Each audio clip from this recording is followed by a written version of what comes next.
Listen to the muttons, boy, listen to the don'ts. Listen to the shouldn'ts, the impossibles and won'ts. Listen to the never haves and listen close to me.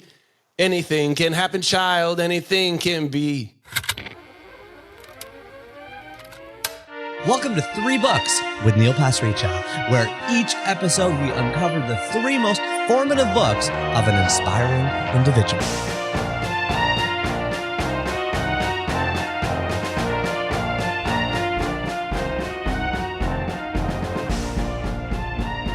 Hey everybody, this is Neal Pasricha, and welcome back to chapter 151 of 3 Books. You are listening to the only podcast in the world by and for book lovers, writers, makers, sellers, and librarians. We believe in no book guilt and no book shame. We believe in reading what you love until you love to read. This podcast is meant to provoke and push us all back into the written word. We think there is great wisdom to be gleaned from not scrolling all the time, but just getting back into books. This chapter's letter comes from Coralie from Forster, Australia, who writes, "Hi Neal, I stumbled across your podcast 3 Books by accident only recently. It has given me the intellectual stimulation I have been craving for a long time and encouraged me to start reading again because this was one of my favorite pastimes before I had children. Thank you again for the fantastic podcast." From Coralie L. from Forster, Australia. I looked up Forster, by the way. It's on the Gold Coast, above Sydney, below Byron's Bay. I guess that's the Tasmanian Sea. Is that what that's called? Beautiful. Thank you so much for writing in. As always, if I read one of your letters on the air, drop me a line with your address. I'd love to sign and mail you a book. Yes, even to Australia. You can also call us anytime at 1-833-READ-A-LOT, READALOT. All right, now let's get into chapter 151. I'm very excited to let you know that the Holderness family is here. Penn and Kim Holderness, the Holdernesses, the winners of season 33 of The Amazing Race, although that's not kind of like a suffix on their bio with how much stuff that they have done. I mean, they have created videos that have been viewed 2 billion times. I mean, I've watched their videos. Leslie's watched their videos. We send them around all the time. They have this wonderful Under the Sea parody all about ADHD. They have this Frozen parody that's called Where Is My Phone?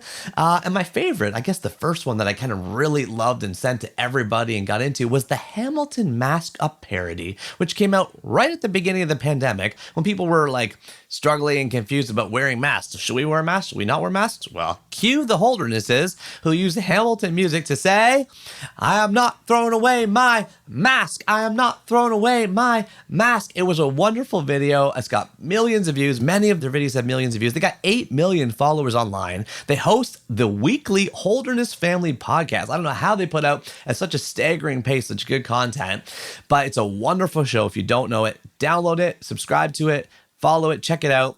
And also, they are the authors of one of my favorite books I read all of last year, which is called ADHD Is Awesome. We're going to talk about it a little more on the show, but essentially, Leslie and I were going through the conversations and diagnoses with like psychologists about one of our children, and it was pretty obvious that I also have ADHD. But ADHD isn't the right name for it. We're going to talk about better names for ADHD, the secrets of making great comedy, the benefits of turning 40, premarital counseling tips, Shel Silverstein's best poems, the benefits of introverts, and of course, Penn and Kim Holderness's 3 most formative books. This is going to be a 4-way conversation. My beautiful and lovely wife, Leslie, is joining us too. Let's flip the page into chapter 151 now.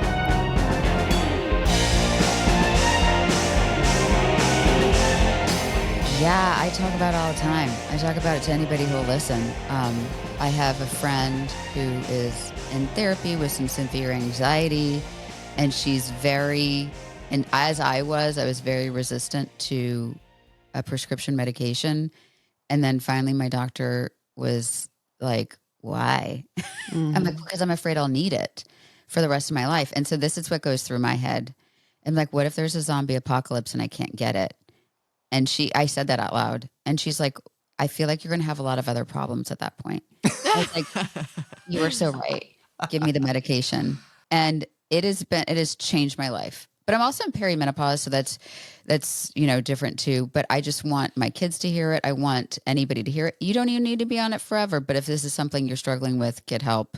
Yeah. get on some meds. Beautiful. And thank you so much for your openness and vulnerability as always. It's part of what makes your podcast so, like, so many people send me your podcast all the time. They're like, have you listened to this one? Yeah. My friend Fred is always like, he listens to like Hard Fork and Ezra Klein, and then he'll send me a Holderness Family. I was like, oh, this is a bit out of character. And he's like, don't pigeonhole me.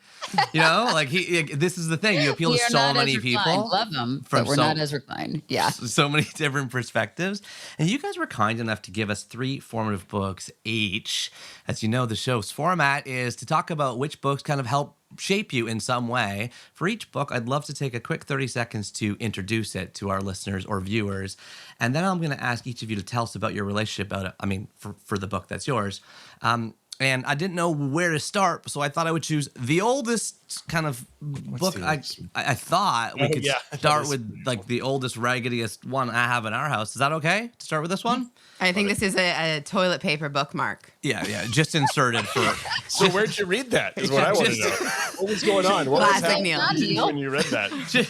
Just Speaking of refined. Didn't you say at the start of this that people were out of toilet paper somewhere in your house? Toilet paper bookmarks inserted for Penn's favorite poems, which he was texting me. I don't want to tell you where I was. Where the Sidewalk Ends by Shel Silverstein, published in 1974 by HarperCollins. This is a white cover with black font images. The top of the cover has a line illustration of a thin, crumbling sidewalk stretching across the cover. On the left is a sign that says, "Edge, keep off." Next to that is a dog struggling to stay on the sidewalk, and to the right are 2 kids peering off the ledge. The title, Where the Sidewalk Ends, is in a bold cursive. Centered below the drawing on the smaller, it says, "The Poems and Drawings of Shel Silverstein," who lived from 1930 to 1999. Born in Chicago, died in Florida. He's an American writer, cartoonist, songwriter, and musician whose works have been translated into 47 languages and sold over 20 million copies. He even wrote the 1969 Johnny Cash song, "A Boy Named Sue." What's it about? It's a poetry collection, outrageously funny, deeply profound, a lot like your videos. And you meet a boy who turns into a TV set, a girl who eats a whale, a unicorn, and a bloath.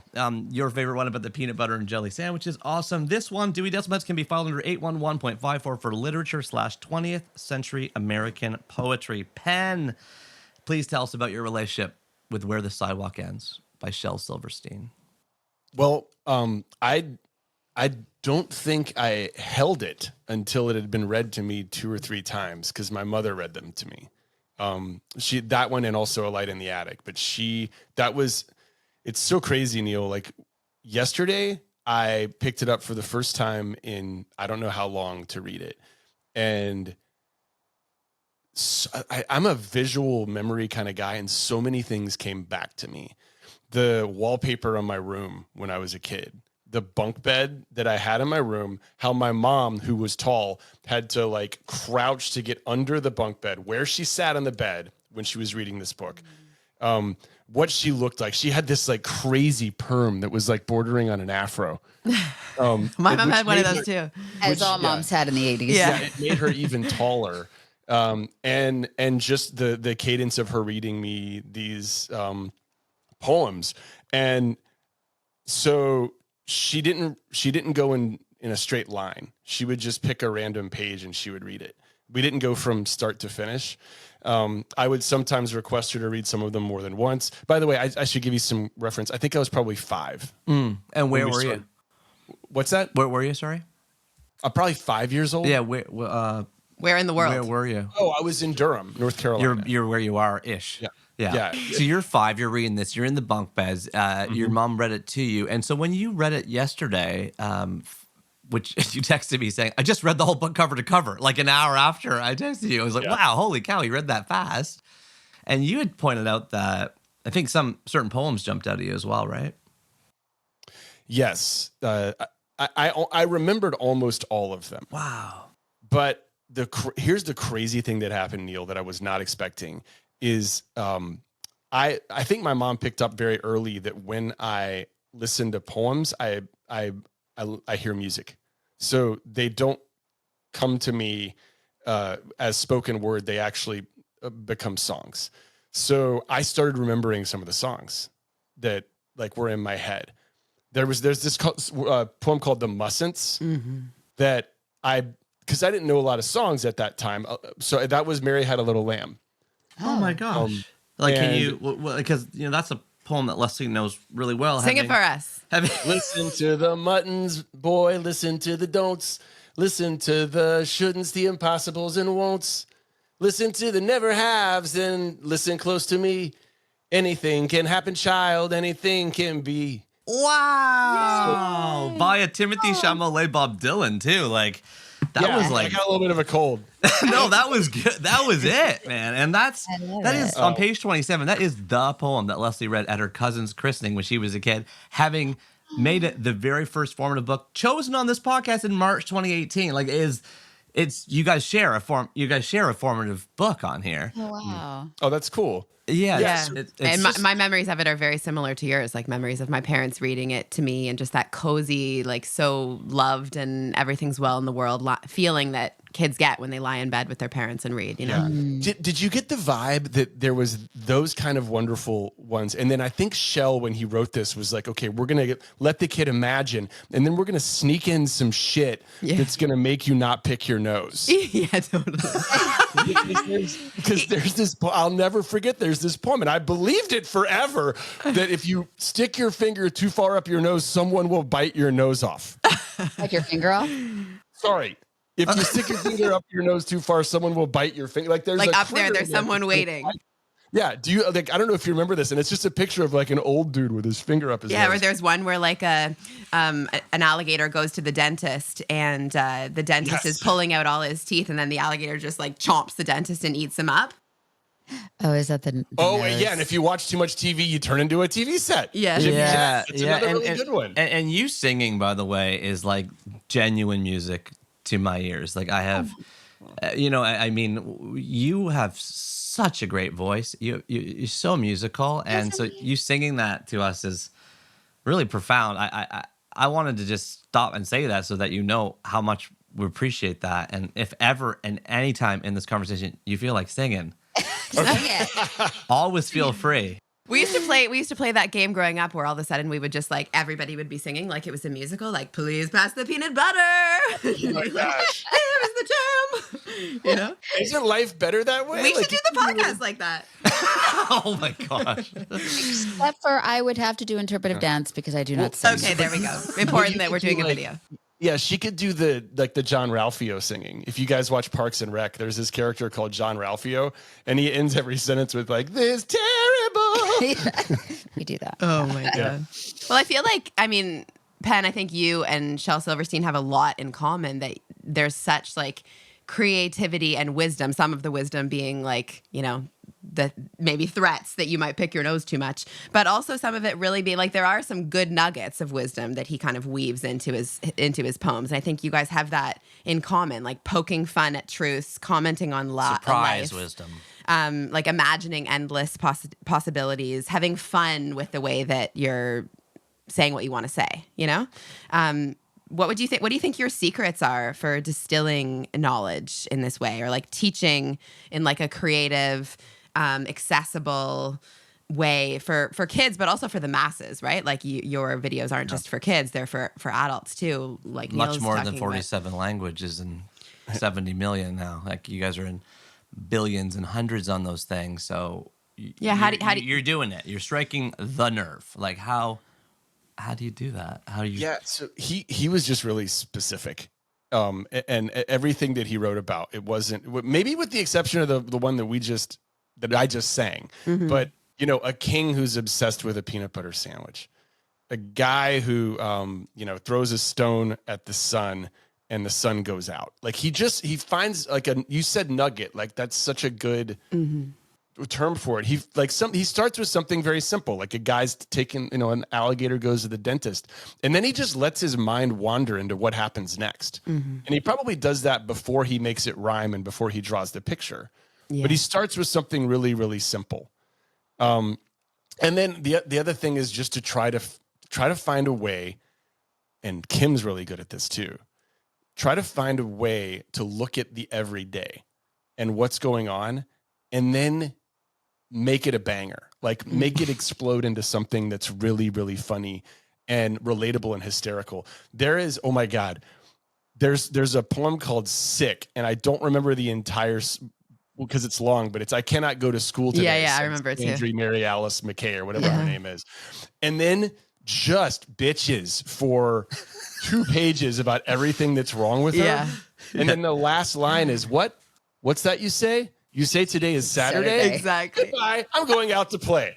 And like, is that not the most relatable thing you have ever heard as a parent? Yes. Yeah, totally. That's a So it great. just started with the concept. I bet you his kid probably had something similar that happened, who's like came into the room and said, I'm really sick. And the guy's like, it's Saturday. And she ran outside. Mm-hmm. I love that idea that you're starting with the idea and then coming up with the rhymes or the way to communicate it after, because I think that is really almost like instructive in how to get started, right? When you have a creative idea, it's like, what is the really small little nugget that you want to say, and the how to do it is what really takes longer and you know, is where the creative work comes into play.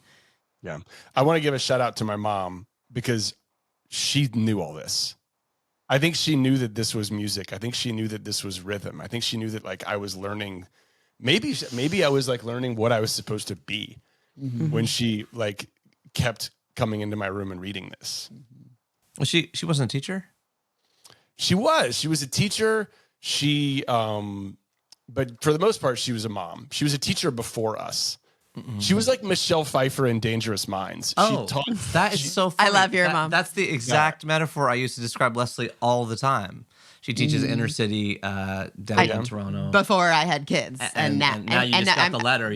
I'm going to be going back in September, but yeah, like I love motherhood coming first, right? It sounds like your mom prioritized that too.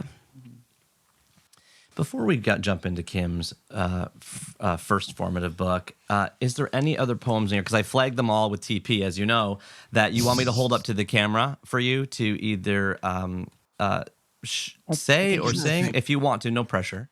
Yeah, no, I mean, there's so many good ones. And the pictures are so good to that point because he drew and what do you got there? Oh, yeah. Oh, this is so good. The loser. So, okay. This was my first realization of what ADHD looks like. And it was about a mom who said I'd lose my head if it weren't attached, which my mom literally said to me over a large portion of my life. And so this guy like actually loses his head and he can't find it. He looks all over the place. And then at the end, he's like, I'll just sit on this rock. And then if you pan up a little bit, the rock is in fact his head. It is so funny. I love your giggle. Don't you think like a lot of his drawings they go back and forth between very neutral and like expressionless, kind of like that head, and then just completely outrageous. And I just thought I thought Silverstein was such a dynamic drawer. Oh yeah. Okay. This is the king who ate. So the king, page 84. This is called Peanut Butter Sandwich. Yeah, feel free. So the king likes peanut butter sandwiches so much it's all he eats, and then he makes a decree that it's the only thing you can eat in his kingdom, and he ends up his mouth gets jammed shut, like he can't open it, and they finally take a bunch of people and pry it open, and the first thing he says is, "I'd like another peanut butter sandwich." So I love your descriptions of them. I'm going to have to put the actual lyrics text of these in the show notes. So for those that want to see, like, tell me the full poem. Like that was a 3-page poem. It'll be on 3books.co. It's an amazing book. It's an amazing book. Shel is an amazing guy. And what's the deal with the author photos on this guy's books? Like, how do you interpret these? Very adult. So it's like he's. So can you just he's like sitting with a bare foot facing the camera, a guitar leaning into him. He's darkly looking down and sour, and like, you know, there's like a dark shadow. It looks sinister almost. Like he's like the villain of a Superman film. He was in a relationship with someone who was like, I really want to take your picture for the book. Yeah, he's like, it's sort of a childish poem book, and they're like, not anymore. Yeah. Well, this is the best picture I have. Foot fetish book. This is now going to be on WikiFeet. Do you have a preference on what we start with, Kim, for you? I'm looking forward to this. No preference. Okay. So why don't we start with the one and only, and thank you, Pam. That was fun. That was a fun little deep dive into where the Sidewalk ends. And so cool that you and Leslie share a formative book. Yeah. So the next book is one of Kim's formative book, which is Quiet. The Power of Introverts in a World That Can't Stop Talking by Susan Cain. So the cover here is like this kind of concrete gray, like painted kind of almost grim looking cover, but Quiet is in a large red serif font. The Q is overly large with a curly kind of bottom, and the subtitle is in the middle of the Q. I don't know what that middle part of a Q is called, but I must research that for later. The top of the book says, now in its 7th year on the New York Times bestseller list, many more years since then. Quote by Gretchen Rubin, author of The Happiness Project, superbly researched, deeply insightful, a fascinating read. Well, what is this book about? Basically, Susan Cain, who was like, a Harvard-educated lawyer, like she hadn't written a book before, she basically spent years of her life researching introverts. And so she's born in 1968. She's 57 years old. She argues that we dramatically undervalue introverts, and she shows how much we lose in doing so. She charts the rise of the extrovert ideal throughout the 20th century and explores how deeply it has come to permeate our culture. She also introduces us to successful introverts, from a witty, high-octane public speaker who recharges in solitude after his talks, to a record-breaking salesman who quietly taps into the power of questions. Passionately argued, superbly researched, filled with indelible stories of real people, Quiet has the power to permanently change how we see introverts and how they see themselves. Dewey Decimal Hits file is on under 155.2 for philosophy and psychology / differential and development psychology / individual psychology. Kim, please tell us about your relationship with Quiet by Susan Cain. It's interesting. Looking at the books I chose, it's like when I read them that they kind of came in a very impactful time. Before this, I don't know that I had the language to describe who I was. I think we had done before we got married, we did the Myers-Briggs test, like you do that, like mandatory pre-marriage counseling. Whoa. Before you got married, you did a mandatory pre-marriage Myers-Briggs? And guess what? Guess who did it? Penn's dad, who was the preacher who married us. True. Which I thought was deeply unfair. Felt like a home game for me. I know right? it was really hard to have your future father-in-law. It was very neutral, but I thought it was really helpful. Yeah. Because he was the first person to say, like, okay, you're INFJ, you are an introvert. I'm like, I'm not an introvert. At the time I was a news reporter, which is a very public job. I felt like I lived a pretty big life, but there was a profound difference between Penn and I, and one of our bigger issues in our relationship to that point is we lived in New York City, and he always wanted to be out. I, after a week of work, literally I had no more words to say. Like I couldn't form words, and he would want to talk and really, like, he was just like the biggest love bug. And I'm like, honey, I don't have any, I love you deeply. I have no more, I'm out of words. Like I've used all my words. And so I thought that was a problem. I thought that I was flawed. I felt shame and guilt over that. And then, when we had kids, I saw that my daughter tended to be more like me. And I was trying to coach her even as a toddler by like, okay, no, you gotta have to go and make friends. You have to like get yourself out there. And, preschool, I'm like, oh, go with that group, like go make friends. And when she was quietly happy to play by herself, and Play-Doh at the table. So I was always really worried about her.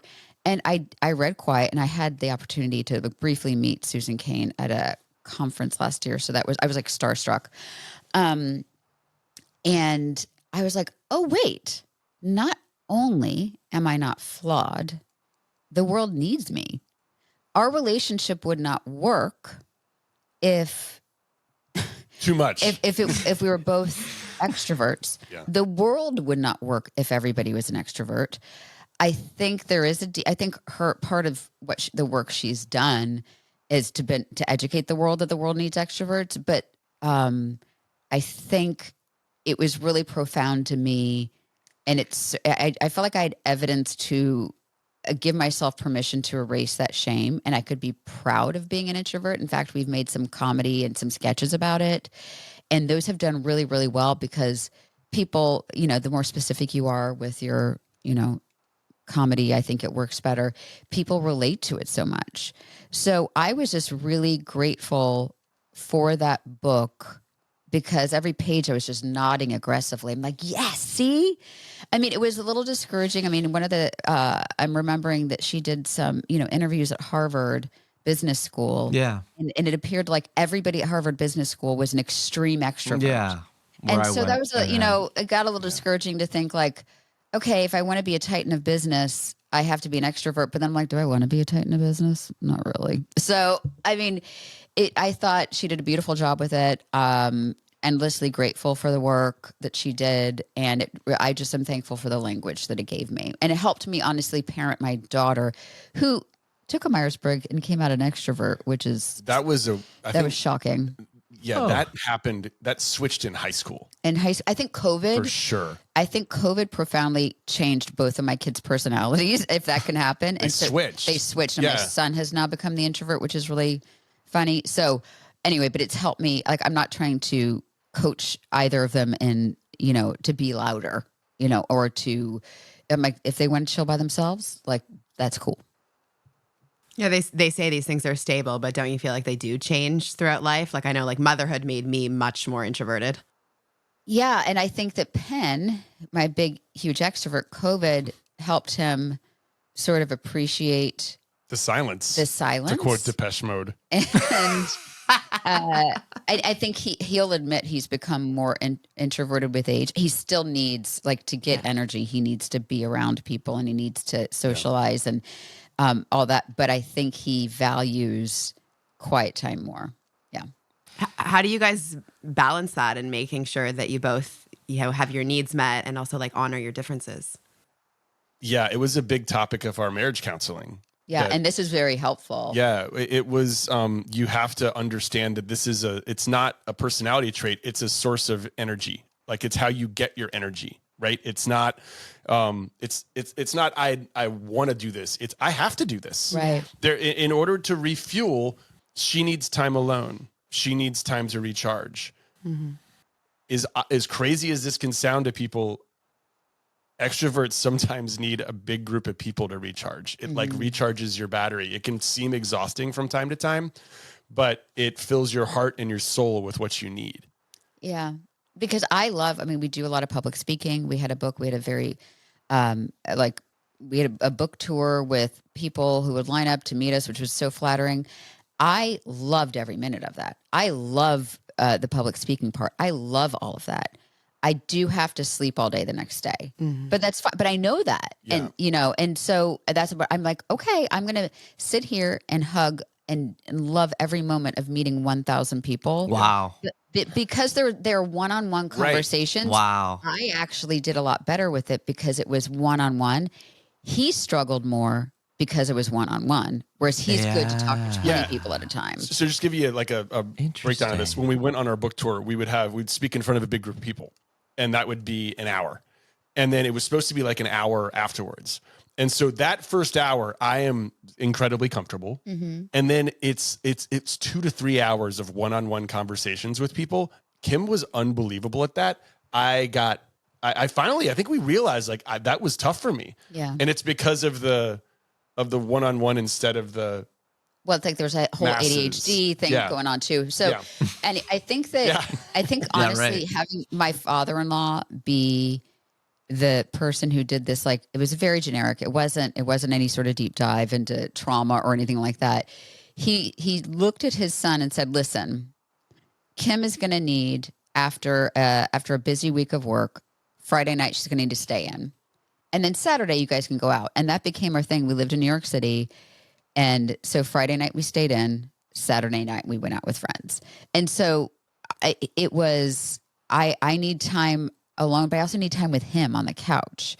So we have just been able, and now that our kids are a little older, we do have more flexibility with that. So we can do that. So I think we just simply balance it. And there are times, I have to say, and he's so generous with this, we will be invited, like, hey, let's go down the street. Like, we have this like restaurant we always go to down the street, and there's a bar, and he's like the mayor of the place. He'd be like, oh, let's go grab a drink. And I'll say, you know what? Because I know if we go in there, everybody will want to talk to him because he's the mayor. I'm like, you should go. You should go sit there, and you should have fun because I know if And I'm getting also, in the bath. Yeah, because if I also go, it will just be me nodding and sitting and appreciating all these people, but they really just want to talk to him. So he'll go and he'll not be like, well, I wish I had the type of wife that would go with. He's like, no, this is the way it is. Right? Yes. Like you don't I have judge no me. notes. You're exactly right. You don't. So he doesn't judge me for it. I don't judge him for it. He gets the time he needs. I get the time I need. This is like a mirror. This is like a mirror. We also took marriage counseling before our wedding. One of the things she also said to us was, Neal, are you okay going out by yourself? Leslie, are you okay staying in by yourself? Like that was a dawning insight for us. I was like, heaven. Like you're gonna go be in a loud restaurant and I get to stay home and be in like the dark, candlelit, quiet house. Please. Like that sounds perfect. Oh my gosh, it was unbelievable. Whereas I remember you saying like, oh, like I thought it would be that I would be like leaving her at home and that she'd be feeling like disappointed to not come along. And I was like, oh no, like it's better for me to be home alone if you're out because then nobody's going to talk to me. And like he gets to go sit at the bar and chat with everybody and meet people from different places and different accents. And you like start calling me mayor? I like that. Well, and I love that we go on vacation and we have this kind of, secret contract in our marriage. And I don't know when it started, but I never want it to end is he wakes up and immediately goes to get me coffee. Even if there's coffee in the room. I'll call you mayor if you do that. Yeah. He gets me he's like, no, don't drink the room coffee. Although the room coffee's fine. He goes to get me like good coffee. Like he'll find the best coffee shop nearby and he'll come back and he's like, I just met the greatest guy. Like he'll come back with like a best friend. And I love that about him because he finds friends for us. But then I don't have to do that. Unrelated. Also, while I'm down there, I take a dump because you should never poop in a hotel room. It's basically like pooping in the middle of the couch because there's no ventilation. Yeah. So he goes, does his business. And I feel like that's the secret of our marriage is that do you exercise then too? No, that's not. I got to get into the coffee. Yeah, I got to need go coffee. quick. Usually I order the coffee and then like it takes a while for the coffee. So where are you taking the dumps though? Like in any rogue coffee shop? I do always think about that. I'm like, oh, there's always a lineup for the coffee shop bathroom. Like it's just that's a little, That's me. I'm in there if you're wondering who it is. It's just weird. Like I feel like lineups for toilet stalls are just generally depressing to me. Like especially like O'Hare or something. Like the urinals are free, but there's a lineup for the stalls because that always. But I like that you're saying you shouldn't shit where you sleep. I think I'm hearing you say. Yeah. Well, That's he is such a good partner when traveling. He just really gives me my space, and it's wonderful. You're making me think of I'm taking notes on this. On our honeymoon, we discovered, and it's good that we discovered this early in our relationship, that like it's quite perfect for me to just sit in the beach chair and like look out at the ocean and read my book. And Neal wants to like explore the whole property of the whole hotel, meet all the different people, figure out which restaurant we might go for dinner. Yeah. So Neal, did it take you a while to not take that personally? Like, because for me it did. Oh, yeah. It was, like she doesn't want to hang out with me, like, and do all this stuff. Definitely, yeah. Yeah, this is like I'm again. This feels like a total mirror. He's in shock. Like I can't believe how, and like you're sitting on the same side of the screen as me. Like it's like I feel like this is like the Mortal Kombat mirror match of couples counseling. Like this is like wow. And I also want to throw in. Do you have your Myers-Briggs? I know. I'm INFJ. He is. I'm a E straddling SNN FP. Okay. I don't know mine, but this is cool. And I'm an ENTJ, so this is interesting. And then also just to throw a couple things in, Jonathan Fields, our guest in Chapter 26, host of The Good Life Project, and Tim Ferriss, I've heard them chatting about this. Both say they don't do book signings after their talks, interestingly, as introverts. I thought that was interesting that they say no to that. I also want to point out that my favorite leader ever in the history of my life is Dave Cheesewright, who is a huge introvert, but also was the CEO of $800 billion and 120,000 people at Walmart International.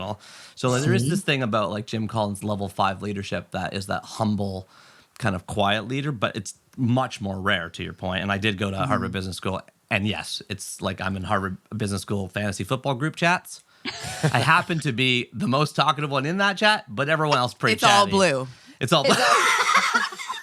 Okay, and I have questions from Susan herself here for you, Kim. Love Susan. Oh, wow, Okay. yay. Yeah. Hi, Susan. Okay. So I texted Susan when you chose her book, and of course she said, "Oh my gosh, I love them so much. I just met them at a conference. They're brilliant. Yeah. I love their stuff. I love their videos about introverts." Like she was gushing about you. Similarly, she was her guest in chapter 102 at the very first live chapter of 3 books at the 92nd Street Y in New York. She says, and there's follow-ups here.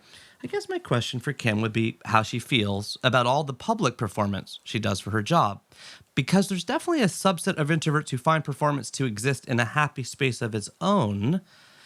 Kim's a natural performer and so gifted, so she could be one of those.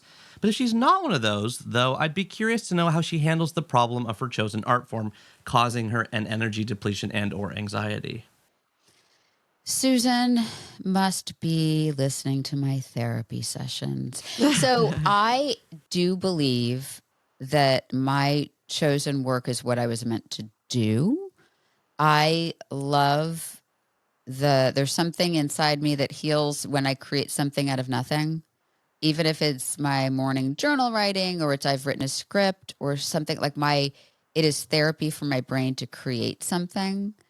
And I love that what we get to do is we get to put on these glasses and look at life through these lenses of, is that funny?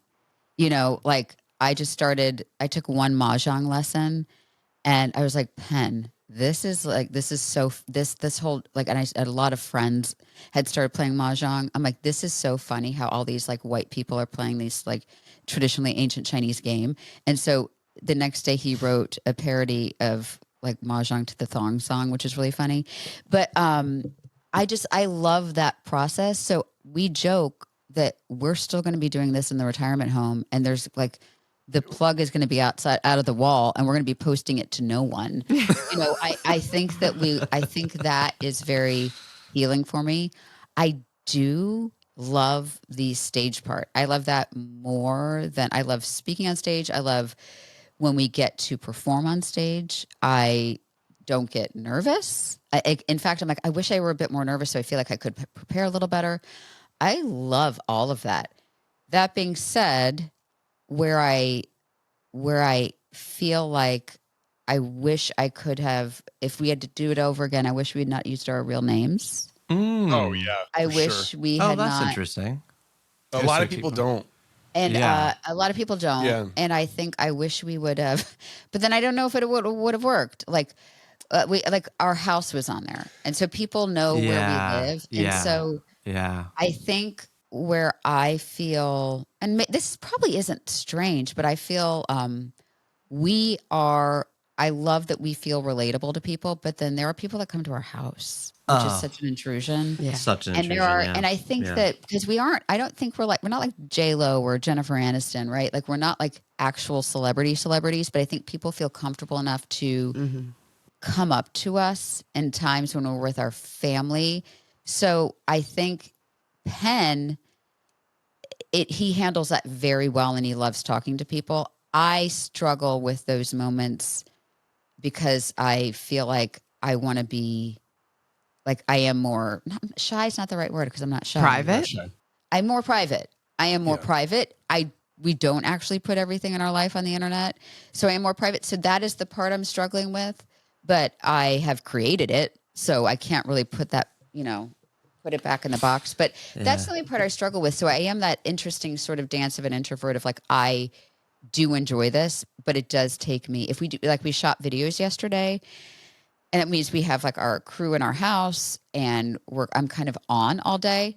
Today is like a wipeout day for me. Like I'll be productive in that, like, well, we're doing this, but then like we have a few calls later. Maybe I'll do some writing, but it is not a day in which I can be incredibly creative. And I know that about myself now. So I just have like a plan. I like have sort of a rhythm. Your ebbs and flows. Right. A rhythm to my recovery. Yeah. Oh, a rhythm to my recovery. That's a great phrase. And even just the word recovery, right? Like that being that creative and extroverted and on requires recovery. Yeah. Whereas for me, for Penn and me, it might be like it gives you the energy to do another one He's quickly. super like on a day after a shoot day, he's firing on all cylinders. He's editing. He's thinking of other ideas, and I just need a pause. Totally. By the way, whatever you just said was really good because you got blue pen. Like this is so Neal, when something's really good, he takes out this blue pen and he writes it down. I want to see what's on the page when he's done, but he's only done it like 6 or 7 times. So whatever you just did. No, that's I'm sorry. Well, so Golden nuggets. I've been using the same pen since 2001 when I was assistant editor of Golden Words at Queen's University, and I have stayed with the same pen since, which is the V5 High Tech Point by Pilot, even though once a year it explodes in my pocket on an airplane. I think it's more than once a year. Oh God, I thought this was going to be an ad, but then it exploded in your pocket. Like he still wears his favorite like light white jeans that have pen exploded all over them. They're the most comfortable jeans. So good. Yeah, That's amazing. He's like, maybe they look tie-dye. I don't know. Two things. Just in the crotch. Yeah. Two things. I got a lot of crotch problems with my pants too. I got so That's a different podcast. Right. Mel Robbins once told me that she started. This was years ago. She once told me that she started staying in different hotels than where her speaking engagements were. And I remember asking her, like, how come? And she said, because you mentioned like the lineup is not only people that love you, but also people that, the lineup, the energy, the time, the 3 hours is also people that have or identify with ADHD. She's like, Neal, I've equipped people with the 5-second rule. I've equipped people with saying 5, 4, 3, 2, 1 and coming up and doing the thing that they're scared of, i.e. coming to talk to me. So she created that little separation of staying in a different hotel, which I thought was interesting. I don't do that myself for speaking engagements, but I thought, oh, that's a cool little escape plan if I ever needed one. And the other thing that made me think of was chapter 2 of the show. Our guest was Frank Warren, who created the website postsecret.com. And of course, as he launched postsecret.com, he put his home address on it. And so his wife, Jan, said, oh my God, we can never move because everyone's mailing us postcards. He's out of 1 million postcards mailed in with people's confessions. And then eventually, finally one day, they moved. And it wasn't as big a deal as they and he specially thought. He just changed his address and everything and put a forward thing on permanently, not the 2-week one, but like he talked to US whatever Postal Service and they like agreed to do like a forever forward for him or whatever. Yeah. So it was like, he was like, all those years I thought I couldn't move, but I could. I thought that was interesting too. But we've only done 206 books, so why don't we move on to book number 3, which of course is back to you, Penn, and we are going to go with the one and only Dune. I am talking about the Dune. The Dune. Dune, of course, is... Yep. Yeah, he's got so many pieces of paper. Poor Neal. When I really admire the fact that you're doing 6 books. Bless your heart. Dune is a book by Frank Herbert that feels like it was written this year, but it was written in like the 60s. 1965 by Chilton Books. So many covers. My thick, giant mass market paperback, which you can grab for me if you don't mind, is a retro illustration of orange, red, and yellow gradient dunes. Frank Herbert lived from 1920 in Tacoma, Washington to 1986, only age 65. American science fiction author, best known, of course, for Dune and its 5 sequels. Holy cow, 5 sequels. By the way, Dune is the best-selling science fiction novel of all time. Set on the desert planet Arrakis, Dune is the story of the boy Paul Atreides, heir to the noble family tasked with ruling an inhospitable world where the only thing of value is spice. File this wonder 813.087 for literature /sci-fi/space opera. Kudos to Melville Dewey for having a space opera subcategory. Penn. Yeah, buddy.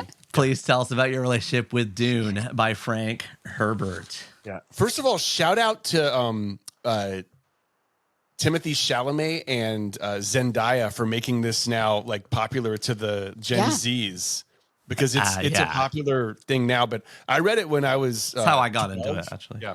I read it when I was 12 and I read it with guidance from my dad. It's so crazy. I didn't realize this when I gave you the books, but Where the Sidewalk Ends was my relationship with my mom. Dune was my relationship with my dad. Blue pen. When the original David Lynch movie came out, he urged me not to watch it. He said it doesn't cover enough of the book. I'd like you to read the book and I want to help you. So I never watched that one until I think I was 45 or something. Wow. The original movie. And it's because he wanted to explore some of the themes with me. And a lot of them are things that I took with me for most of my life. Some of them very good, and some of them probably have seeded some paranoia in my life, which I'll talk about in a second. My dad and I's main interaction was at a place called Cape Lookout, which was this island off of the coast of North Carolina that you can't get to without a boat.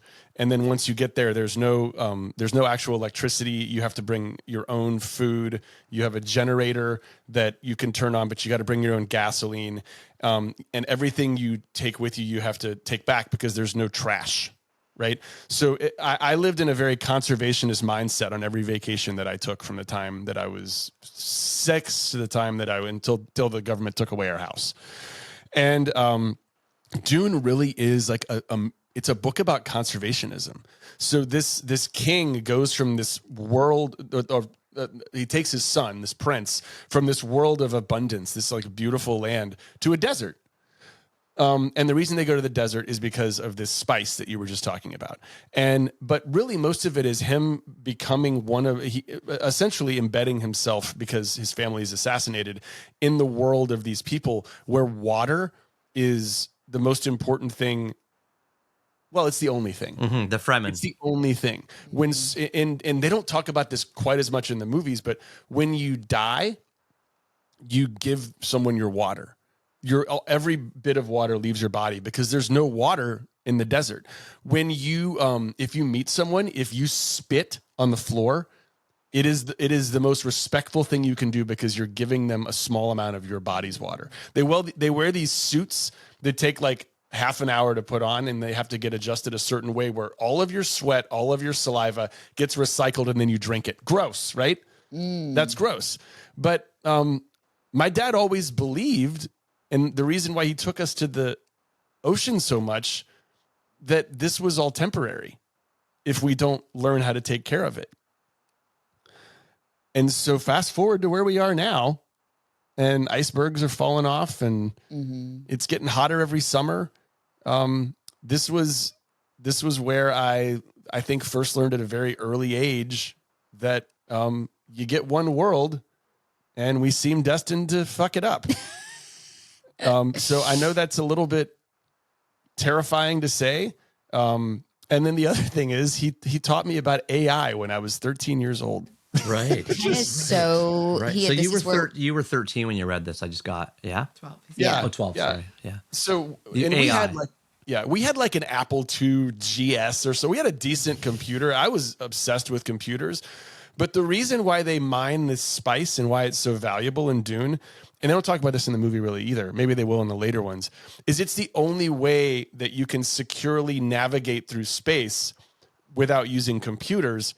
And long before this book had started in the timeline of Dune, mankind has abandoned computers because of something that's happened that made them untrustworthy.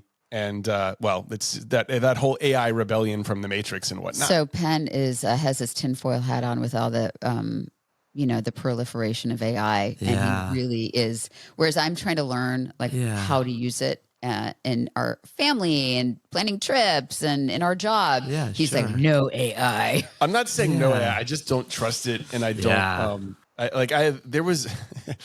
are these deep fakes now, right? We're in North Carolina. The head coach in North Carolina had a press conference after this game on Tuesday night, and he was like cussing and saying all these vulgar words. It wasn't him. So it was a deep fake AI press conference that I completely got tricked on until I realized the coach never cusses. Mm-hmm. Wow. And just totally reality destabilizing. Reading this at 13. So I picked this up I'd seen both the movies, loved both of them because of you, picked up the book.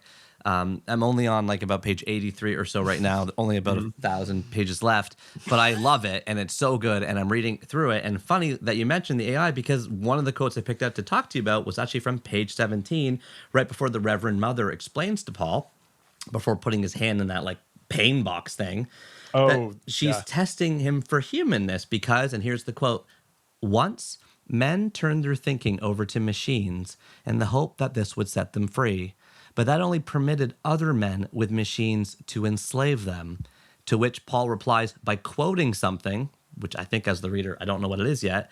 The quote is, "Thou shalt not make a machine in the likeness of a man's mind." Yeah. Dang. Bro, that was Prophetic. written in 1965.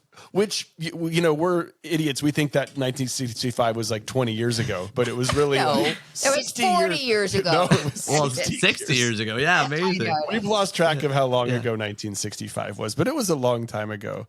And isn't that just, I mean, that's the reason it's the most popular science fiction book of all time. It was incredibly forward thinking. And listen, it's so hypocritical because every single penny that we've made has been because of something that we've either sent out digitally or we've used our digital footprint to market. Right. If you look at our books as well. Yeah, but you're not making a machine in the likeness of a man's mind. That's though. human intelligence, even though you're using technology. Yeah, like what we're getting is the wires beam you over to us, but your videos are decidedly human, and they speak to the human condition in such unique ways that I read this one little list. It's like the last job ever for AI to take. You know, it's like number 3 on the list is like, you know, massage therapist. Number 1 was stand-up comic. Oh, wow. Because okay. the root of a stand-up comic is commenting on the human condition. Like that's the root of what they're doing. Kind of like, so it's like an AI would have trouble get up on stage and be like, don't you hate when you can't open the peanuts on an airplane? Like, what the fuck are you talking about? Terrifyingly, Neal, there are influencers who I know who are very successful, who I won't quote here, but who have written their skits recently by using ChatGPT. Really? Well, like you could type into ChatGPT, like write a comedic Holderness skit Family about skit. ADHD and why it is both a superpower and something that you can manage. You know, As like a funny haha. Wouldn't be I as did funny that as yours. recently, but it was so bad. Yeah. No, I hear you. I'm glad it was bad. And I think Neal's right. I just was blown away when I was talking to some, like I have some, you know, you have some contemporaries in this world, and they were like, yeah, I don't like AI, but just for the heck of it, I needed some ideas, and holy crap. Really? It's getting pretty funny. I mean, I just saw wow. a recent interview with Tyler Cohen, who runs the podcast Conversations with Tyler and is kind of just known as like a kind of a genius among geniuses. And they were asking him, hey, how does AI change your podcast prep for both of us? And he said, well, I used to, like, when there was a guest coming on my show, and I was like relating to this, he's like, I'd order all 11 books they've ever referenced or written. I'd read all 11 books they've ever referenced or written. Now I ordered 2 of those 11, and I asked ChatGPT over and over again to summarize, distill, and pull out the other 9. So the other 9 books I'm actually reading are like fiction that I want to read. And I was like, whoa, like. Whoa. Yeah. So, I get it. I similarly, we had a podcast guest this week. She has a book that's coming out. I read the book over the weekend. I came up with like 20 questions, and then I am trying to use, you know, AI more. Claude. What? I'm dropping Claude bombs so we can get on the one that doesn't use your data. Like Claude doesn't use your data. Okay, I will use Claude. From Anthropic, whereas the other one, the big one, it uses your data. Oh. Just the way like WhatsApp uses your conversations, but Signal does not. So I'm like a big Signal guy. Good to know. Claude. Okay. I'm going to use Claude. Yeah. But I went on to the other one, which I'm not going to do that anymore. And I typed in like, you know, some I think some pretty good prompts. Yeah. And it gave me 20 questions that some of them were better than mine. And I'm like, you know what, dude, this is annoying. But I used the questions. So there you go. Yeah, it's this hard to wrestling navigate. thing. Yeah, like it's like, do we want to put our, you know, heel in the sand and say like no AI? Like, you know, that's like a recipe for disaster. Like we have to navigate. If you use it as a tool, I think. And it's happening whether we like it or not. So are we just going to like turn our eyes away and not look at it, or are we going to see it and try to figure out how to use it, how to stay safe with it? Yeah, I don't mind it as a tool. I right now everything that's not working in AI is the fault of larger organizations and governments who found no way to regulate it. Mm-hmm. And now those two things are merging. Fun. Yes. I'm excited about that. I'm excited about that. Cool. Well, it's all about getting an education, don't you think? And that's why our 4th formative book that was amazing. Is Well, we were talking about this morning. I'm pumped about this one. is Educated by Tara Westover. This is, of course, one of Kim's formative books, a book that I had picked up to prepare for this podcast and have enjoyed the hell out of it. It's so good. Published in 2018 by Random House. The cover is this striking photo of like dead yellow grass with a distant mountain in the background with an old school like elementary desk just sitting plumb in the middle of the field. Has a memoir in the bottom corner in little letters. Tara Westover, get this, born September 27th, 1986, to a rural Mormon family of rugged individualists. And so she's like a stunningly young 38 today, which I think makes her have written this book and like when she was 30. Yeah, she was a baby. Educated debuted at #1 on the New York Times bestseller list. And I remember personally going down to Book Expo in New York, and I had a dinner with every publishing people, and everyone was holding a copy of it. Everyone in the room was reading the same book. I could not believe it. Tara Westover was 17 when she first set foot in a classroom. Born to isolated survivalists in the mountains of Idaho, she prepared for the end of the world by stockpiling home canned peaches and sleeping with her head for the hills bag in her bed beside her. Needless to say, the kids, her being the youngest of 7, didn't go to school. Tara began to educate herself, learning enough math and grammar to be admitted to Brigham Young. Her quest for knowledge would transform her, taking her over oceans, across continents, to Harvard, to Cambridge. Only then she wondered if she traveled too far, if there was still a way home. Dewey Decimal gives us a weird one here, 270.092 for religion/history of Christianity /biography. Okay, Dewey. What? A little bit off perhaps on that one. But I know either way, yeah. Dewey, this is the thing about Dewey. Dewey tries. Dewey helpful. Dewey not perfect. Dewey not AI yet. Dewey not AI. And I don't know why I'm speaking in a weird pigeon. Tell us about your relationship, Kim, with Educated by Tara Westover. Again, it was one of those, like when it came out, everybody was reading it. Everybody was talking about it. You know, I don't know if you saw that TikTok trend, like how often they asked men, like how often they thought about the Roman Empire, and then we're like, oh, at least once a week I think about the Roman Empire, and so now the phrase is like, my Roman Empire is like that thing you think about at least once a week. I think about this book at least once a week. Wow. Because it was, if you've not read it, it was so, first of all, deeply fascinating because, you know, that's so far from anything most people grow up with. But the unique motivation of her and a couple of her siblings to educate themselves. And you can't help but put yourself in that position of like, if this was my life, and I was actually obviously not encouraged to get an education, but actually discouraged from being educated, would I hide in the closet and try to steal away, like hide math books? Probably not, you know? And I think this hit at a time when my kids, so it was 2018 or 2016? 2018 it came out. Yeah.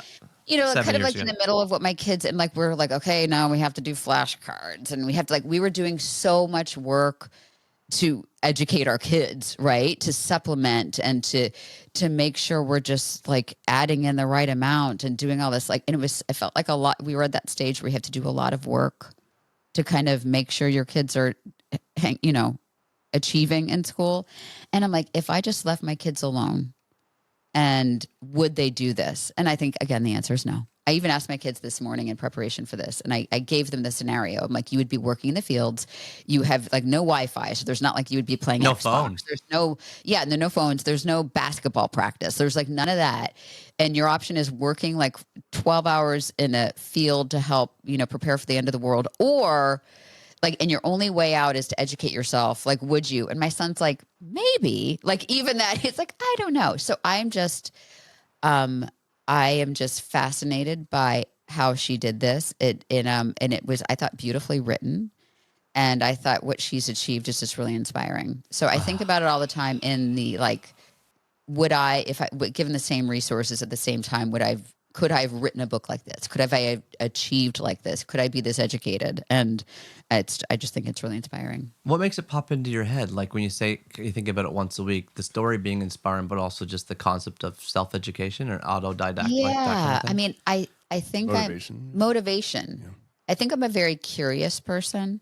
I think I wonder a lot about people, and I wonder like what I'm taking an online class because I want to know more about AI. Like I'm trying to educate myself on AI, and I'm taking like this little online course, but it is work. I have to get, I'm like, oh, I signed up for this. I paid for it. I have to do it. I'm like doing it begrudgingly.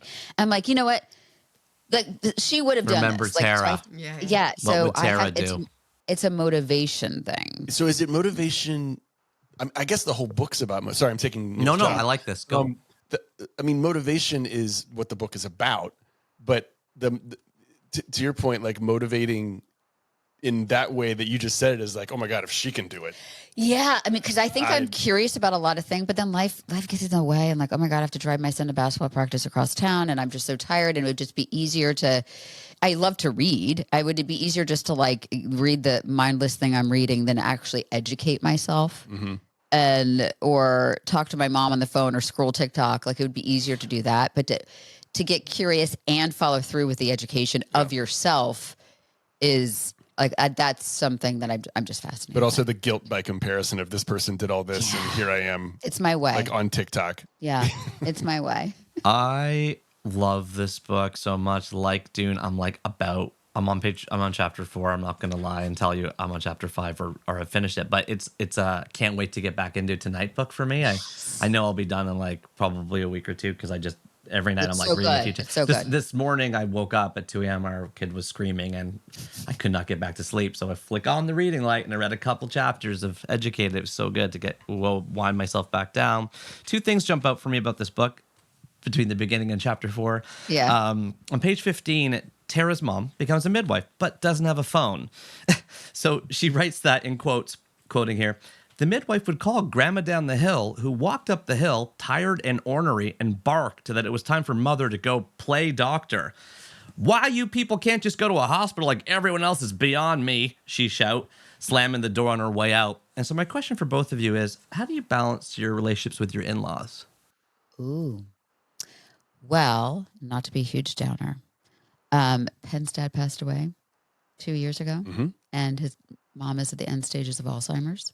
So I have to say, I feel very jealous of people who have in-laws that are still, because they were the perfect mother-in-law. I won the lottery because we had to live with them while we were waiting for our house to close when we moved from New York City to here, and we had Lola as a baby.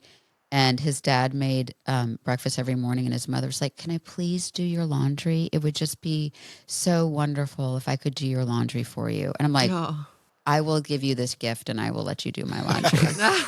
So they were very, very dreamy. My mom and my stepdad have just moved to town to be closer to us last year. So Penn, how's that going? That's great. No, it's awesome. It is great. They're terrific. So the thing that I've learned with in-laws is you should come into every event with a sense of love and excitement.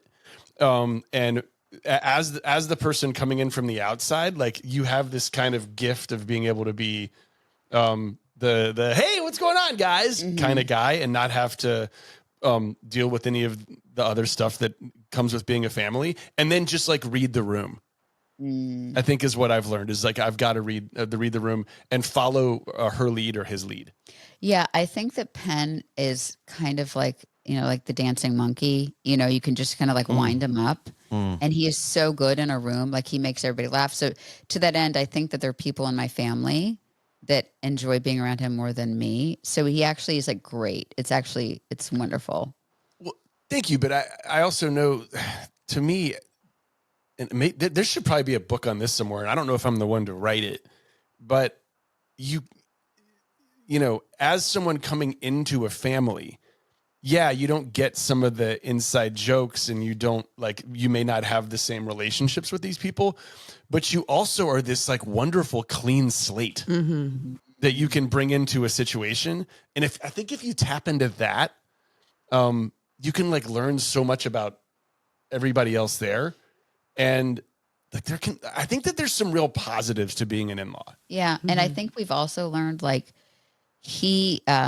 Like I can talk crap about my family, but he can't talk crap about my family. Yeah. So we learned that early on. Yeah, she can be like, oh my God, blankety blank and blankety blank, and I'm like, oh yeah, I can't even say, oh yeah, I totally noticed that. You can't. Yeah, I think he did that one time, and I'm like, what? And I was just agreeing with you, honey. Yeah. No, you just go, mm-hmm. It's interesting that you noticed That's that. hard. Yeah. Oh, I love your positive perspective, though. It is true. It's like, it's a get to, right? Like you get to have this second family. And I think Neal and I both feel very blessed to have each other's families as a second family, like second Yeah. parent. Oh my gosh. So Kim's dad, her, his wife, like she cooks so much food for me. And she loves So much more food than anyone's ever cooked. Yeah. For me, and so she's like, this is something I didn't have as a kid. I didn't have an Italian. Oh, who, wow. So on Christmas Eve, do you know what Italians do on Christmas Eve? Oh, don't say gnocchi. No. Well, They make 7 meats. 7 dishes. It's like 7 meats. Like they and then the first time he met my stepmom, or first time I don't even know if it's the first time. I know what you're gonna say. He ate so much he puked. I had to puke and rally. And he came back and ate more. And so I think like she is the member of the family. I think she likes him more than she likes me, which is fine. Which is totally fine. It works. I don't think that's true, but I think that it's different, right? It's different, It's a different. You come in with this tabula rosa. Whoa. Kind of. Oh, here it comes. Yes, A blue pen. That's what I wanted. That might be the word of the chapter, people. What I wanted. Clean. Yeah, exactly. Clean slate. You don't feel like I worry at least that I tire some of your extended family out, because I have the same personality as Penn. I do feel like I got the great gift of grandparents. 3 of 4 of mine were dead when I was born, and the other one lived in a different continent and didn't speak English. But with Leslie, our kids have had the extreme privilege of having 3 living great grandparents, and I've therefore got grandparents-in-law, all of whom live walking distance from us.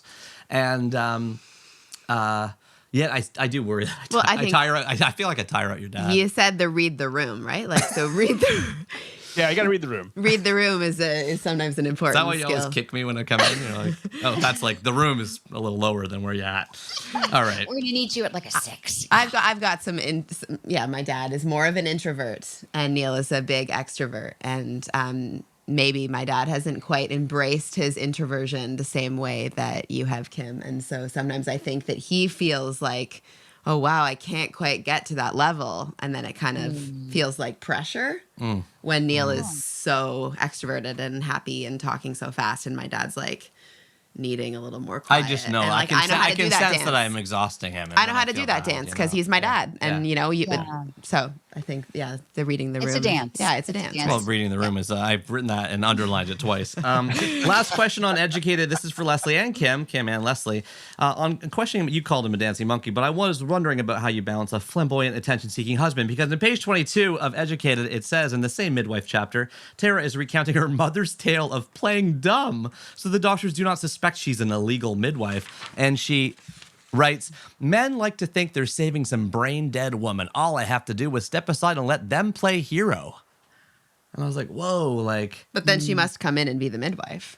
No, she does not, because midwifery is illegal in Idaho. So she's like, there was a problem with this lady giving birth. Could you save her, doctor? I don't know what I'm doing. And then the doctor afterwards was like, why were you there? Why And she's were you like, there? I think there's just like a universal understanding of women, and I sort of hate it that like we've sort of accepted that men want this role, and if we give them this role, they're just not going to question it.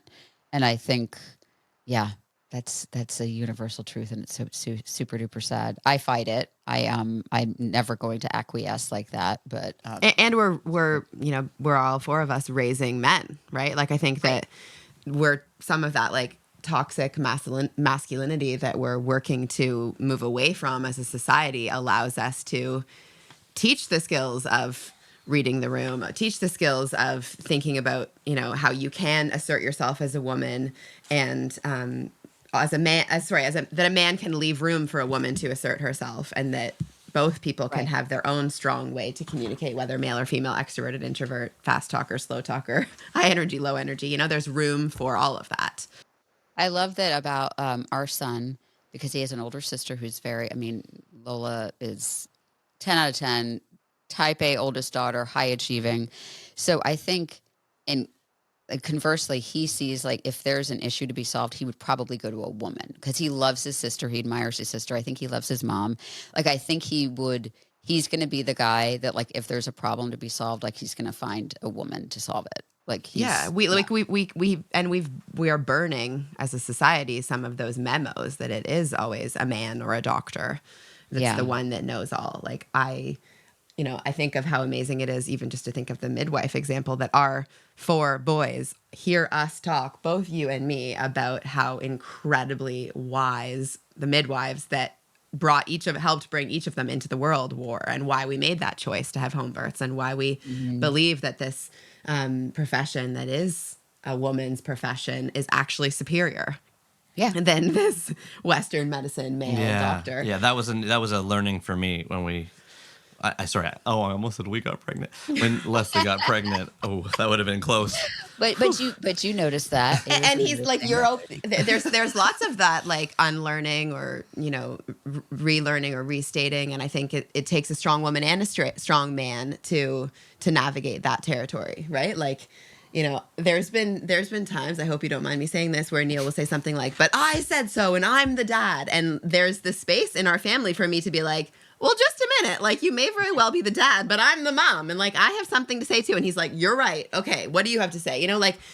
Some of these old learned lessons and learnings that we have that are like built into us from society, from like archaic lessons that we just carry in our genetics. DNA. You know what I mean? I do feel good though when we go up to that ski place and I see every other dad just like berating their kids. I'm like, whoa, what is I shouldn't say I feel good, but I'm just like, oh, Neal, you are an amazing... Like I go to the hockey thing and I'm like cheering every kid on. Everyone's looking at me because I'm way too loud. But a lot of the dads are like, hurry up, get the puck, pass it.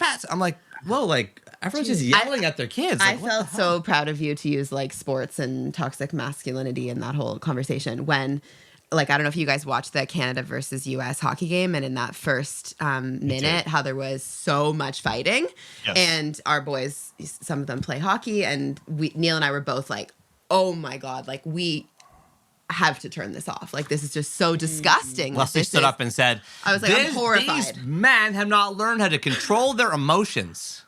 I was like, how embarrassing for these men and their families and their parents and their partners that they're that unable to regulate their emotions, that on TV they're doing this. Like, this is how embarrassing. Like, that just so does not look strong to me. It looks so, so weak.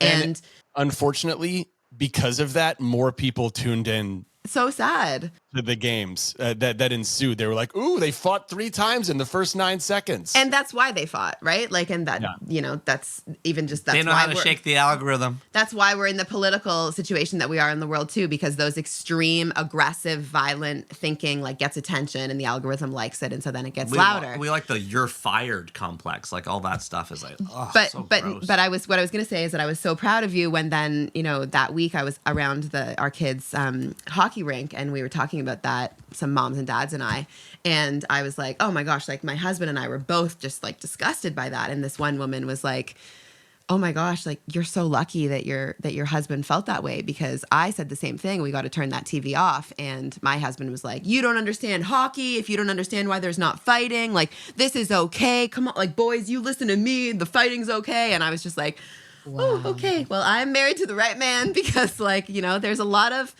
honorable hard work for men to do, I guess, and women who are raising men, like us in supporting boys and men, to undo some of those thinking. So yes, women need to continue to be able to like stand up strong and voice that they're a very strong, powerful midwife. And also, here's to like a little cheers to all of the amazing men of the world that allow women to speak and to like unlearn some of these messages of what it means to be a man. Get that blue pen out, Neal. That was great. Where's the blue pen for me? Where's the blue pen? The bookends I'm not of that. The guest. I'm not. I stop my foot and say, "Listen to me, I'm the dad." And you didn't write down what it. But the middle was great, honey. I'm gonna one capture that whole middle paragraph. And on to the next book. That's what he's thinking. No, I'm not thinking that. I'm thinking pause and see if there's any reaction to that before the next book. I think that it is interesting because we have both genders in our house, and Penn's mom, because his dad was a preacher and a very successful, wonderful, hardworking man, but he was a preacher, is very busy. You know, he's gone a lot. So his mom was the most present physically. His, mom taught him to play basketball, and his mom taught him to read, and his mom taught him to play music, and his mom was such a present in his life that Penn is very, like, he does look, if there's a problem to be solved, like he is looking for a woman. He's very comfortable with, in a lot of companies he worked for before we had our own business. He worked for women very, like, he's not one of those men that think like a man's got to do it. In fact, like so I think the way it is very fascinating because we all know people who are different. We all know men who are different. So it's, I feel really lucky too. Yeah. What do our kids say? That Neal will say something like, well, that's, that I said that there's no apple juice for dinner, so you have to listen to that being the answer. And the kids will be like, but mommy's really in charge. Yeah, they're like, ask mom. I know. You're not really in charge, Daddy. Mommy's in charge. They're like, well, just go ask her. Our fifth of 6 books today, although we could do 7, is, of course, Seveneves. Let's do it. By Neal Stephenson. By the way, Published. keep talking. I gotta go to the bathroom. Okay. Like, you're fine. Like, this is the part where he does the Dewey Decimal System, right? Like, I'll be back by the time you're done with it. There's Okay, a bathroom perfect. right there. Okay, normally we would cut tape, but in this case, we're just going to No, go just and go assume for it, that. go And for of it. course, he knows all the background, which he doesn't care about. Okay, published in 2015 by HarperCollins. This is a black and white close-up photograph of a human eye. And it says, author of the #1 international bestseller, Anathem. So I guess that's his other book. Neal Stephenson is 65 years old today, born in Fort Meade, Maryland. And October 31st, 1959. Hey, shares a birthday with your sister and Halloween. Intriguing fact is that Neal Stephenson was actually an advisor on Blue Origin, the Jeff Bezos rocket ship company in the 2000s. What's it about? What would happen if the world were ending? A catastrophic event renders the Earth a ticking time bomb. In a feverish race against the inevitable, nations around the globe band together to devise an ambitious plan to ensure the survival of humanity beyond our atmosphere and outer space. Dewey Decimal Heads, you can follow this one under 813.54 for 20th century American literature. And while we're waiting for Penn to rejoin the chat, I may as well just tell you a little bit more about this book. First of all, Neal Stephenson has got the best giant handlebar mustache of all my gosh. time. Like, So, very, very. I will also say Penn's genre that he is attracted to the most in terms of reading, and he just finished a 700-page book last night. It's the category, they call it hard science fiction. Oh. So it sounds a little pornographic, but he's into hard science fiction. Yeah. Yeah, Yeah. the prefix "hard" is not used to describe Hard Yeah, science but fiction. hard-boiled writing is Hemingway. Hardcore sex, obviously, but Yeah, hard hard science science fiction. So we don't know what hard science fiction is. but we Probably will- 800 plus pages too. Would you like me to tell you what hard science fiction I is? sure would like you to tell us about your relationship with Seveneves and, of course, hard science fiction in general. Sorry. I'm sorry. Thanks for letting me. I overhydrated this morning. Okay. You have hard that science- too, Neal. At least it wasn't number 2. The He'd be leaving the house. He'd be leaving the mirror house. continues. That's such a thing in our relationship too. Oh that my we're at a gosh. restaurant and Neal has to pee 3 times for every time I have to go. Thank you for changing the 4 to 3 at the last second. Yeah. So hard science fiction is just any science fiction where they adhere to actual either proven or theoretically possible physics. So like when you're watching Star Wars and there's Jedi and there's who can levitate the Millennium Falcon off of a rock, or Star Wars. You can travel the speed of light just by hitting a warp button, and you don't Like really that explain can't it. happen. Not yet. So that might become hard science fiction if someone figures out how to do it. Got it. But the books that I read are based on things that could actually happen if we put enough money into it. And why are you drawn to those versus it's you're drawn to The Martian, which I remember being That's hard. how we Yeah. came up with planting stuff on Mars or whatever. Okay, another thing about my husband, if there is a book, a show, or a movie in which the best in their field have been assembled, Oh yeah. that's his favorite. Yeah, If something's going wrong. So you may wonder why you've all been brought here under the cloak of secrecy, It's because you're the best in your field. and we're going to share a secret with you. And the world is ending, Yeah. and you're here to help us. Yeah. You have hooked my husband. Yeah. Wow, that is amazing. I've never heard that genre ever articulated before. Well, Assemble the best in as- your fieldedness. yeah, and I think the Dewey Decimal System really needs to pick up here. and in terms of a category, because it could be just go list the movies and books that you've read in which the best of the field has been Armageddon, Ocean's 11.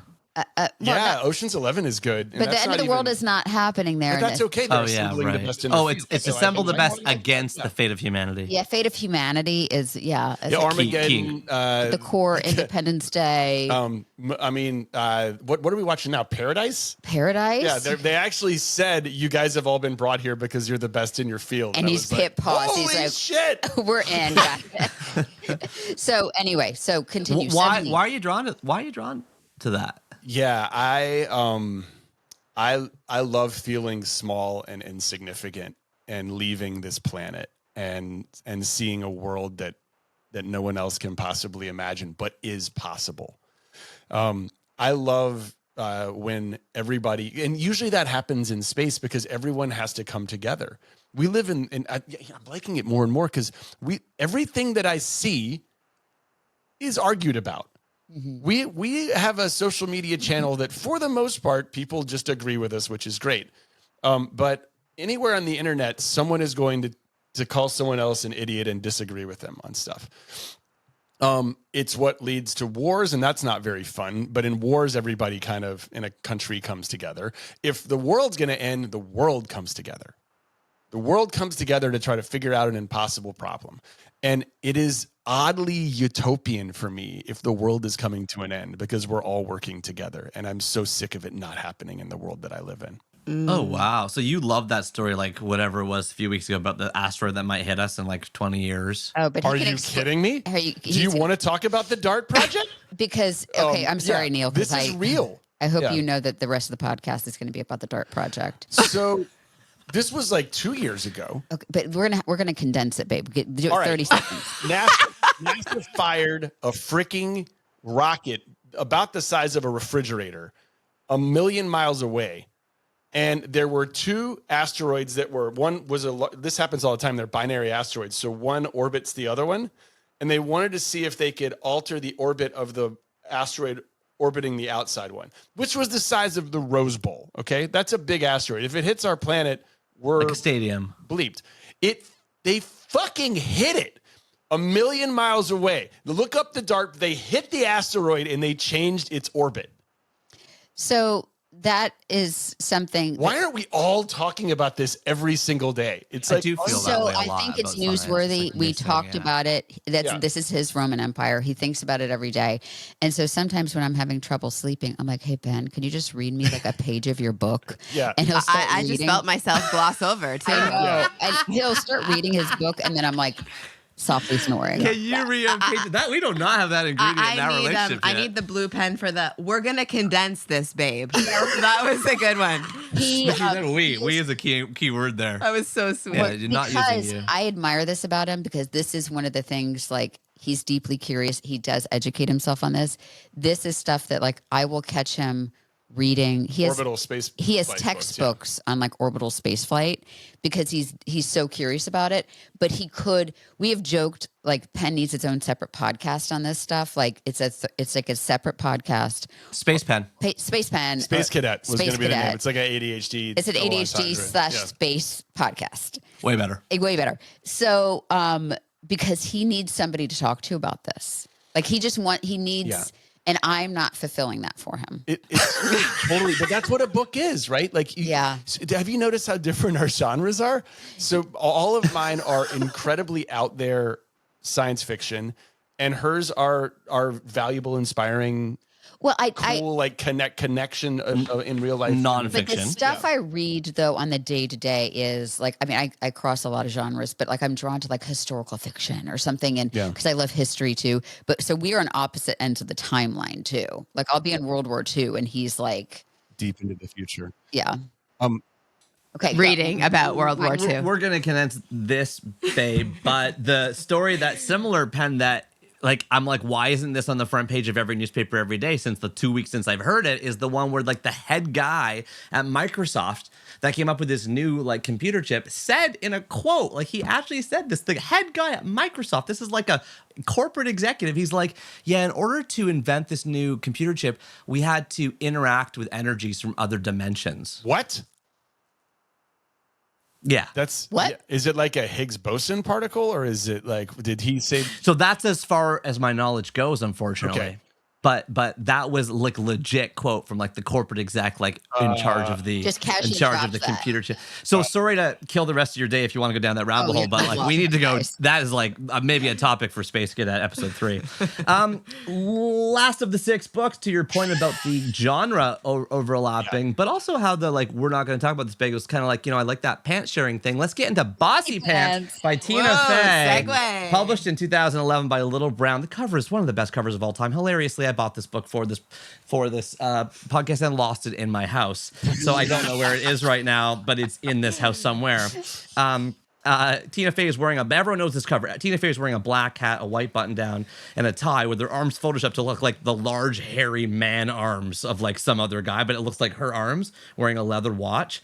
And one of the hands is like, holding the side of her face like that. Tina Fey, born in Upper Darby Township in Pennsylvania in 1970. She's 54 today, best known as so many things. Head writer, first ever female head writer for Saturday Night Live, host of Weekend Update for Saturday Night Live, host of so many Golden Globes with Amy Poehler. She wrote Mean Girls, and of course she created and wrote 30 Rock in addition to writing tons of other stuff. She's won 9 Primetime Emmys, 3 Golden Globes, 5 Screen Actors Guilds, and 7 Writers Guild of America awards. Woo! Before Liz Lemon, before Weekend Update, before Sarah Palin, Tina Fey was just a young girl with a dream. And by the way, I'm reading the back copy because it's so good here. A recurring stress dream that she was being chased through a local airport by her middle school gym teacher. She also had a dream that one day she'd be a comedian on TV. She has seen both these dreams come true.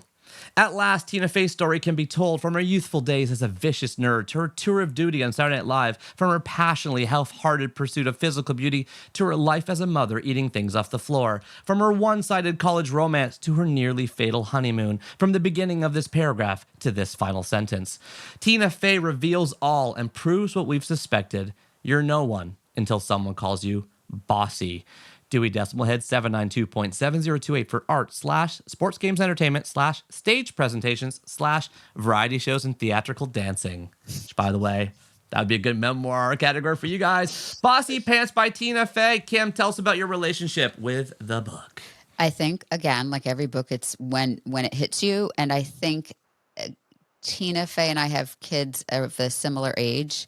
And what she talked about, and I read it when it came out, so it's been a million years. 21 and 14 she has. Yeah, so they're, around the same time.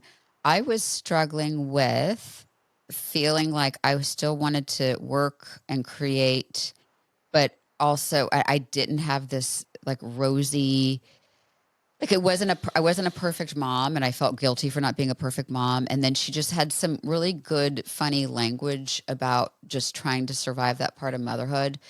And also something that I have struggled with. I'm not saying I'm like Tina Fey, but she was the first in a lot of areas and didn't, I think she never really saw her value in those places. And then we are huge fans of 30 Rock. Penn and I have seen every 30 Rock episode 5 times probably. And it was interesting reading about how she gave Alec Baldwin a lot of credit, probably too much credit, but she was really the star of that show. But like how awkwardly she admitted how awkward it was to kind of go from being the writer to like the on-camera person.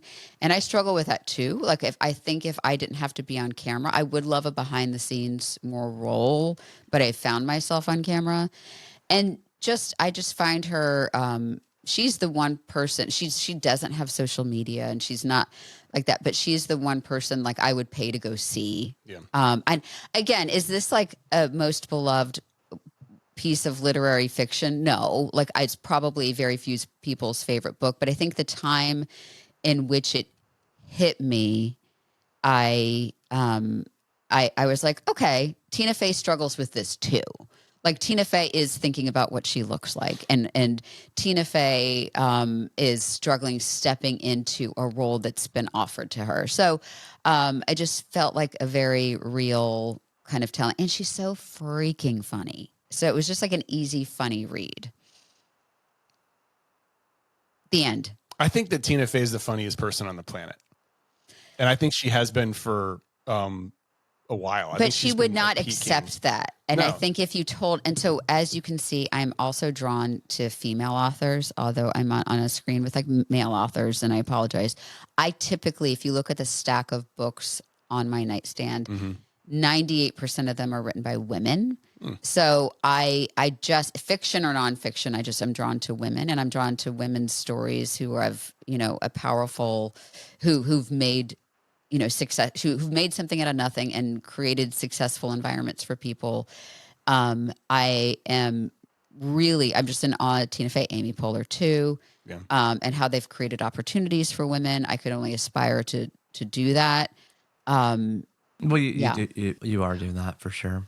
Yeah. With your channels, with your books, with what ADHD is awesome. By the way, I checked like right before coming on here, and I'm like, oh my gosh, like this came out a year ago and it's still top 100 on Amazon.com. Is it? This book is it's crushing it. Is it? Yeah, I think it was crushing. We did the Tamron Hall show, and it helped out with that. So. Oh. Yeah. Okay. I have a question for you then, please. Because it sounds like this book really helped. All of the books in a way that you picked helped you know who you are, and I love that that's something that you guys talk about as you celebrate aging too. And so I'm curious how you feel like you have worked to know who you are as a woman, and how to like tilt and balance all the different parts that makes us women. Because I know motherhood is a part of the puzzle, and then you talked about I can't remember the exact words that you used, but like not being a good mother, or like not loving motherhood in the way that you kind of expected or were told that you should. Yeah. How have you honed really knowing who you are and figuring out how to tilt and balance all those different parts of who you are? Oh my gosh, she asks really good questions. That's a good question. As you've realized in the books I've picked, and I think this is a kind of on track for my life, I do better with some distance from it. Like I can see now what was going on when I was parenting a toddler. Like if I have some space, and I do better when somebody's given me a word for it. I wish so with Bossypants and with Educated and with Quiet, when I have the word, when somebody's given me the words for it. And so that's where I think the journaling helps and therapy helps. I think that I struggle with knowing what's happening right now. Like our daughter is going to college. So, and we're a very tight-knit family. So I'm trying to find the language about it, like what I'm feeling right now, but I struggle with it. I had a therapy session and I was like, no, I'm great. Like everything's great. I'm super happy for her. And she's like, okay, but really? I'm like, listen, I don't see the need to just like sit here and be sad about it. She's like, or you could be sad. You could admit you're sad. And so this is not answering your question, but I'm working on trying to identify the space I'm in and the feelings I'm feeling and naming the feelings that I'm currently feeling, because as of right now, I can only name it once I'm past that season. Mm-hmm. And that's that really, it's not ideal, really. Well, when you look back, isn't it super relatable, and don't a lot of other people go through this same thing? I don't know. Everybody else. I think so. I don't know. And maybe then, rather than trying to like look forward, are you able to look back and see what helped you before to know how you were feeling? Yes. And I think that one of the reasons we talk about what we talk about and create what we create is I want people to feel less alone, because I do feel like, 2007 was where my daughter was born. There's a lot of mommy bloggers out there, but social media wasn't what it is now. I could not find a voice that talked about postpartum depression. I could not find a voice that talked about postpartum anxiety. I could not find somebody else who didn't love every minute of it. Because I would jump in front of 12 buses and trains and for my children, and I would have in that day, and I loved them so deeply. But I had postpartum anxiety so bad that like I couldn't walk down the stairs holding my baby because I was afraid I was going to fall. And I couldn't find voices that said that. So that's, I think, one of my motivations for creating this, but I can only do it now, and I can only say the words now because I'm through it. Yeah. And because you wrote about it. Yeah. And also talked about it. You shrouded that so well. But that's not good either. No, I'm not saying that's not that, good. I'm not saying that is. Didn't Tina talk a lot about internalizing difficulties? Like Yeah. that's just something that women are incredibly good at. But again, it's maybe not good for you. Exactly. And so We can like soldier on or become like Energizer Bunny and just keep going and going and maybe then not feeling what's happening right in that moment. So I'm trying to do a better job of naming the emotions in my present. And that's like the challenge my therapist is giving me of like, I am, and like, don't say like, I'm happy, I'm sad, I'm anxious. Like, what is it exactly that I'm feeling in this moment so that I can express that in front of my kids because I want them to have that skill. And also, meanwhile, I had no idea any of this was going on. Like when you were having postpartum until after you were over the deepest, darkest part of it, which, well, you're so busy. I mean, like he was working and then, you're just, And then it's not like I didn't have the words for it. Like I didn't have the words for what was happening. So I'm glad more people talk about it now. I'm glad you talk about it. Yeah. but this took a turn. Sorry about That's that. what this is supposed to do. No, We're no. supposed to meet. No, it's good. Yeah. And I don't No, know if I that just, I answered really your appreciate question. the vulnerability. Yeah, I don't know if that answered your question, but if there's a mom out there who is like, and I love my kids and I look back at pictures, I'm like, oh, I just want to munch their faces. But I have friends that are like, oh, I wish I would give anything to go back and hug them when they were 2 years old. I loved them when they were 2. But I'm like, but then you would lose the person they are now. Like, I love where they are. Like, I've loved every stage. Like, I found reasons to love every stage, right? But I am, I like that, looking back, looking forward, finding little pauses in the speeding nature of time, helping people feel less alone, finding voices and providing voices about unheralded or undiscussed issues from postpartum depression to messy husbands, to ADHD, to so many other things. What you two do is more than a gift and more than a voice. It is an articulation.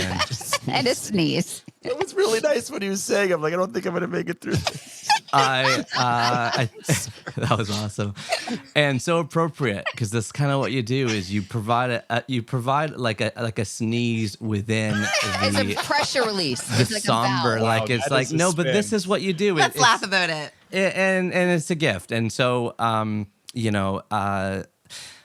you braved the wilderness of trudging through 6 formative books with us, being up for this wild 4-person conversation. It's a real gift and honor. Our community of book lovers, writers, makers, sellers, and librarians is deeply grateful. All the 3 bookers out there really appreciate it. I can speak on behalf of them, and I just really want to say a big, huge thank you for this opportunity. Oh my gosh, this was lovely. I love books. I love reading. I wish more people read books. And so I just love this podcast and how you use your platform to celebrate authors and readers. Yeah, dude. Super positive vibe. Always with you, Neal. And Thank you. So great chatting with you guys. Yeah, This likewise. has been fun. I like the couple talk. Yeah, Leslie joins on kind of few and far between, and then the number one comment and email we get is, Why isn't Leslie? "How come even? Why doesn't she host the I podcast?" almost said that, but I didn't want to hurt your feelings. No, it would not hurt my feelings. I'm well aware that she's better at me than this. She's just not available because I only sometimes say yes. I wanted to talk to you She guys. also brings out a little bit in you, dude. Like a little bit of like a different vibe from Neal. Like that we do this as well, and we realize that sometimes We're better together. Sometimes we're better. Most of the time, we're better together. Most of the time. so except for I when just I need to a nap. figure out how to like work these in. Except when I need a nap. Except when I need a nap. Or he needs a walk. Oh, Like- I walk a lot. Penn, Kim, Holderness Family, thank you so much for coming on 3 Books. It's been a joy. joyful. Thank you so much for having us. Thanks, you guys.